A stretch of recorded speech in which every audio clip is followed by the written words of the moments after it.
सत्यवान के साथ जंगल में गई और वहीं पे दोनों लोग सत्यवान पेड़ पे चढ़ गए और लकड़ी काटने लगे।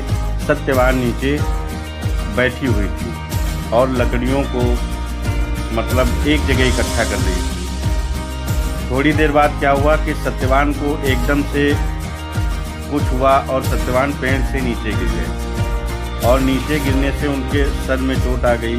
तो सावित्री जो है दौड़ के गई, अपने पति का सर अपने हाथ में लेकर और बैठकर रोने लगी। थोड़ी देर बाद क्या हुआ कि वहाँ पे यमराज जी आए और यमराज जी ने जो है यमराज जी आए तो सावित्री के पतिव्रता थी तो उसमें इतनी शक्ति थी कि उसको यमराज जी दिख रहे थे सामने कि यमराज जी आए हैं मेरे पति के प्राण लेने। तो उसने बहुत जो है यमराज जी से प्रार्थना की कि आप मेरे पति को मत ले जाइए, वो जो है मैं इनके बिना कैसी जीऊँगी। तो दोस्तों एक उसी पर गाना एक था जो मुझे याद आ रहा है। वो गाना था कि छीन सिंदूर मेरा लिया है, कुछ भी सोचा विचारा नहीं है, मैं जीऊँगी बिना पति के कैसे, बिन पति के गुजारा नहीं है। ये सावित्री जी रो रो कर यमराज जी से बोल रही थी कि आपने मेरा सिंदूर ले लिया है, अब मैं इनके बिना कैसे जीऊँगी। तो यमराज जी ने बहुत समझाया सावित्री को कि जन्म और मृत्यु दोनों निश्चित है, जिसकी जब मृत्यु होगी वो उसको तभी मर जाएगा और उसको कोई नहीं बचा सकता है। इसीलिए सबको ये सबके लिए निश्चित है। इसके लिए आप परेशान हैं, अभी आपका पति मृत्यु को प्राप्त हुआ है इसीलिए आप परेशान हैं, पर थोड़े दिन में सब सही हो जाएगा। आप घर को जाओ और इनकी जो शव है इनका, इसको लेके आप घर जाइए और इनका अंतिम संस्कार करवाइए।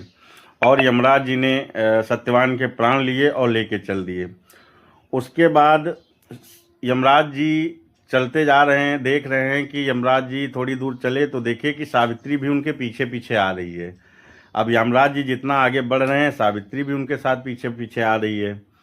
तो यमराज जी थोड़ी देर बाद बोले कि बेटा ऐसा है कि आप मेरे पीछे आने से कोई फ़ायदा नहीं है और कोई जीवित इंसान जो है हमारे साथ नहीं जा सकता है, इसीलिए आप वापस लौट जाओ, हठ मत करो और मैं इसमें आपके लिए कुछ नहीं कर सकता हूँ। तो सावित्री ने कहा कि मैं अपने पति के बिना घर वापस नहीं जाऊंगी और जो है मैं उनके बिना नहीं जा सकती। फिर यमराज जी आगे बढ़े तो उन्होंने देखा फिर भी सावित्री नहीं मान रही है, पीछे चली आ रही है। तो यमराज जी ने सावित्री से वापस लौटने को कहा, लेकिन सावित्री ने अपने पति धर्म और निष्ठा का परिचय देते हुए यमराज से ज्ञान की बातें कही और उनके पीछे चलना नहीं छोड़ा।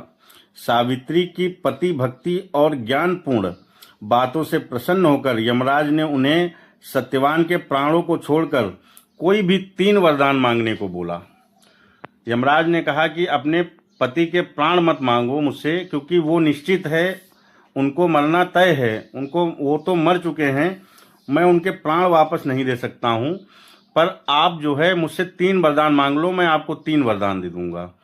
तो सावित्री ने उनसे कहा कि ठीक है, मैं 3 वरदान मांग रही हूँ, आप मुझे 3 वरदान दे दीजिए।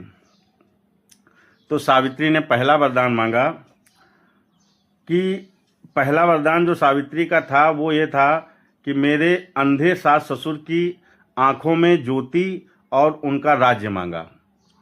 तो यमराज जी ने तथास्तु बोल दिया कि भाई ठीक है, तुम्हारा राज्य मिल जाएगा और तुम्हारे सास ससुर जो अंधे हैं उनकी आंखें आ जाएंगी। फिर दूसरा वरदान मांगा कि मैं अपने पिता के लिए, मैं दूसरे वरदान में अपने पिता के लिए 100 पुत्रों की कामना करती हूँ।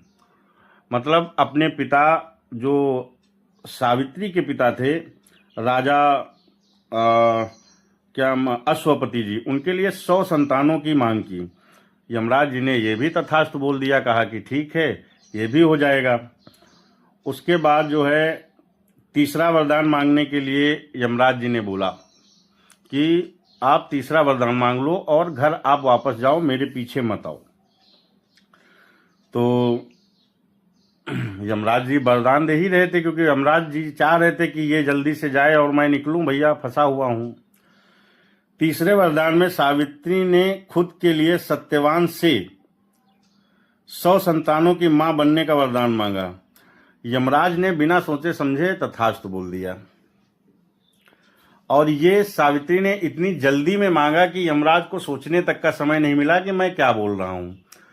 तो उसके तीनों वरदान सुन के, ये तीनों वरदान उसने ऐसे मांगे, ऐसे बोले कि यमराज जी को भी कुछ समझ में नहीं आया और उन्होंने तथास्तु बोल दिया। अब तथास्तु बोल के यमराज जी जाने लगे।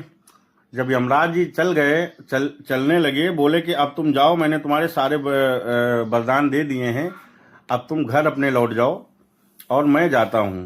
तो यमराज जी चल दिए वहां से। उसके बाद सावित्री जो है उनके पीछे पीछे, फिर जो है वो चले, थोड़ी देर बाद फिर पलट के देखे तो सावित्री उनके पीछे पीछे जा रही थी।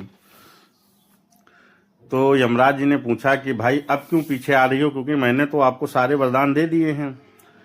तो सावित्री ने बोला, महाराज आपने जो मुझे लास्ट में वरदान दिया है